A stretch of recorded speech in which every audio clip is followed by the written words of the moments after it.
Hi folks, at the moment I'm near a river in a park. I'm here for the birthday party of my daughter. She's becoming 8 and usually I wouldn't do a video today, but a trusted source had a small chat today with me for a rumor correction he shared yesterday.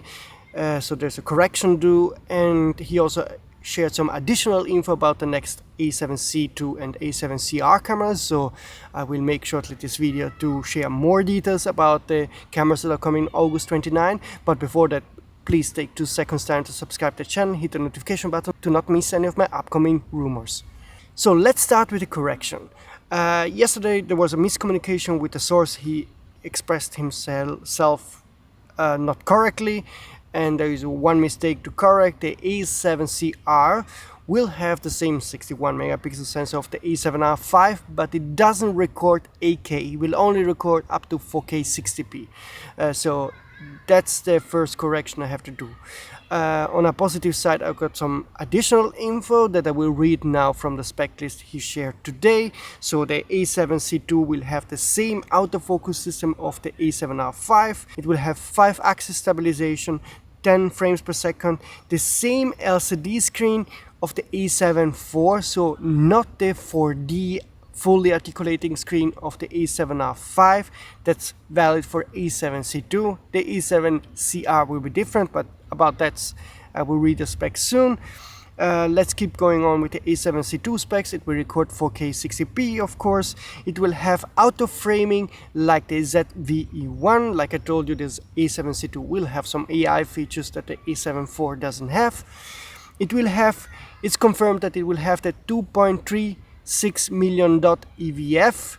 So the resolution is basically the same of the original A7C, but I've been told from the source that there are other improvements on the EVF, so the resolution is about the same, but I guess that the speed of the EVF will be faster. And the A7C II will also have 1 card slot only. That's what he told me. He didn't share details if it's a hybrid slot like SD, NCF, Express Type A. I guess it's only SD.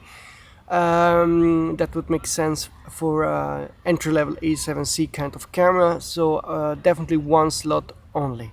Now let's move on to the A7cR. Like I told you yesterday, it will have the same 61 megapixel sensor of the A7R5, but not the 8K recording. That's probably due of the 1 slot that is likely to be SD only, so that's my guess why it doesn't record 8K. Other info, it has the same autofocus system as the A7R5, that's good news. And the source also told me it has the same IBIS system of the A7R5, which means it should be actually improved over the A7C II, but I'm not yet sure about that, but let's hope that's the case. What else? 10 frames per second. What's definitely different between the A7C II and the A7cR is that the A7cR uses the 4D fully articulating screen of the A7R5. That's good news. It will record 4K 60p 10-bit 4:2. It has the same EVF of the A7C II, so the same 2.36 million dot EVF, and it has 1 card slot only like the A7C II. So what's the difference between the A7C II and the A7cR? So the body will be exactly the same. The difference is, of course, the sensor, a 61 megapixel in the A7cR compared to the 33 of the A7C II. There is a difference also likely in the pricing. I didn't get the final info about the price, but there should be a difference, of course, here too. The difference is also that the A7cR uses the 4D fully articulating screen of the A7R5, and also likely that the IBIS is better on the A7cR, but that's to be confirmed. So those will be the differences. The A7C II, A7cR should be entry-level full-frame cameras, so they should be more affordable than the A7IV and the A7R5. You lose some features, so the EVF resolution will be much slower. You only have 1 slot, 1 card slot. You don't get 8K on the A7cR.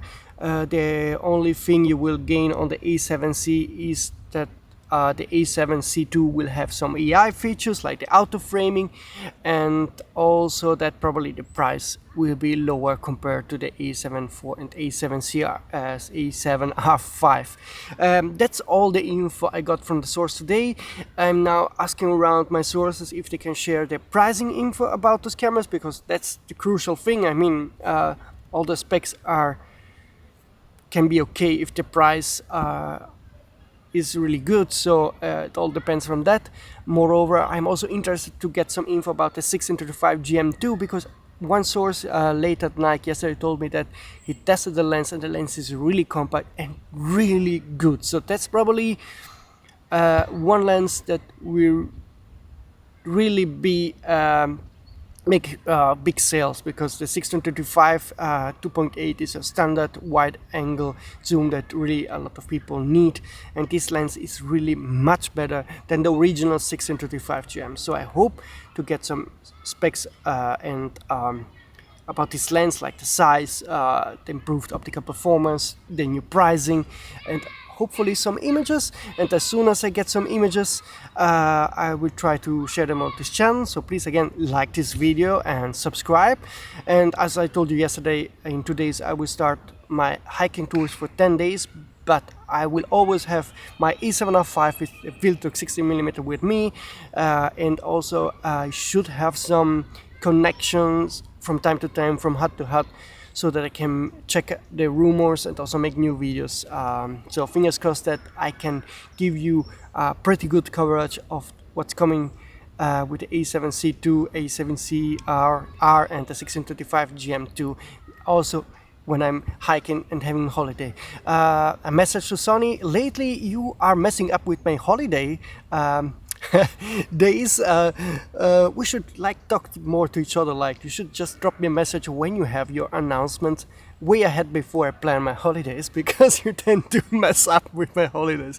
Well, just a funny note, but yeah, it is what it is. I will do my best. See you soon, folks.